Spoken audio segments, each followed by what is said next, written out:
This was 18th century. Nepal was not yet a single nation. The land was divided into many small kingdoms, each guarding its own power. Between Gorkha and Kathmandu stood Nuwakot, a strong fortress that controlled trade between Tibet and the mighty Kathmandu Valley.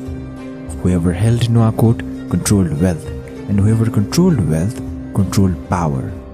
A young king from Gorkha had decided he was going to take it, and his name was Prithvi Narayan Shah.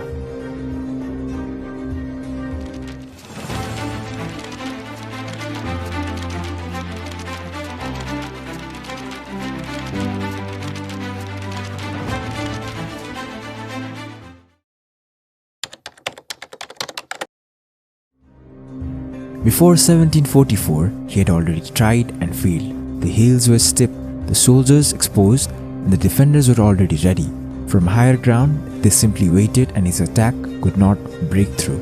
He pulled back, but instead of rushing again, he studied his mistake and identified three things. His army needed better coordination, his timing had to be unpredictable, and most importantly, his western border had to be secured before any eastern campaign could begin.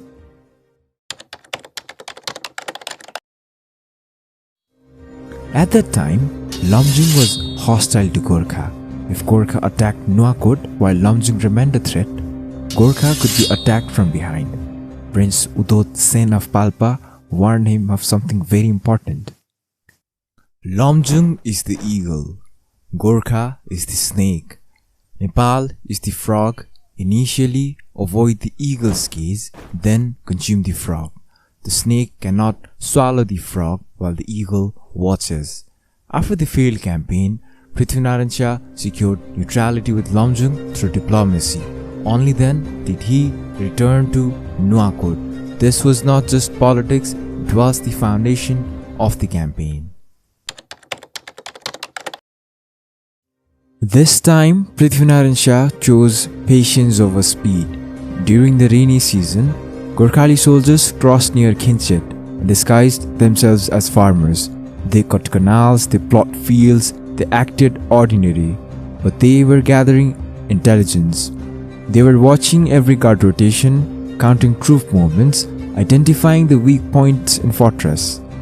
Quietly mapping the terrain their commanders would cross in the dark. The enemy saw farmers, but what they were actually watching was a reconnaissance operation, and they never knew it.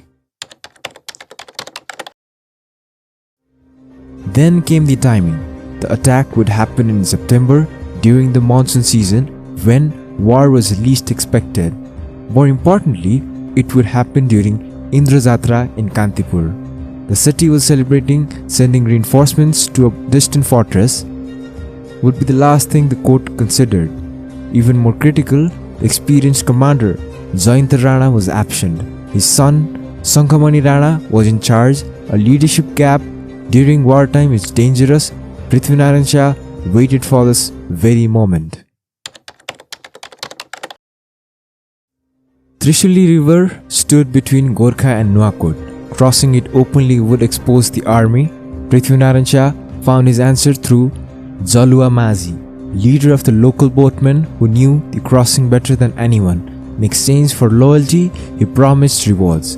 On the night of September 25, 1744, boats waited at Subha Ghat. Under darkness and rain, the Gorkhali army crossed silently. No warning was raised. The campaign survived its most fragile moment.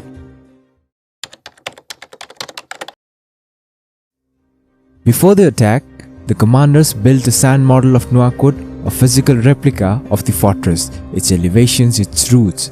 Every commander knew exactly where he was going before setting foot in the dark. Then army split into three. Kazi Kalu Pandey advanced through Gherku toward Mahamandal, the higher ground. Kirti Shah attacked from Dharampani. Prithvi Narayan Shah, the man himself, moved from Tindhari. This was not a simple attack, it was a coordination by striking from three directions at once. The defenders could not unite. They were forced to divide their response, and divided defense is a weak defense.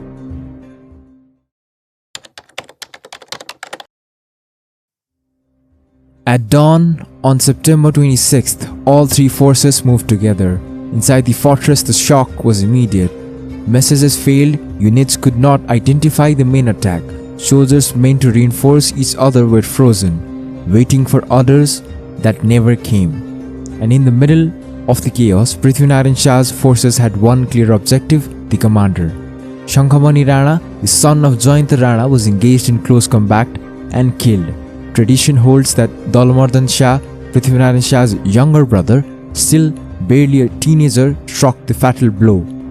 The moment he fell, the defense failed with him. Without command, soldiers could not coordinate. The remaining forces retreated, and finally the Nuwakot was taken by the Gorkhalis.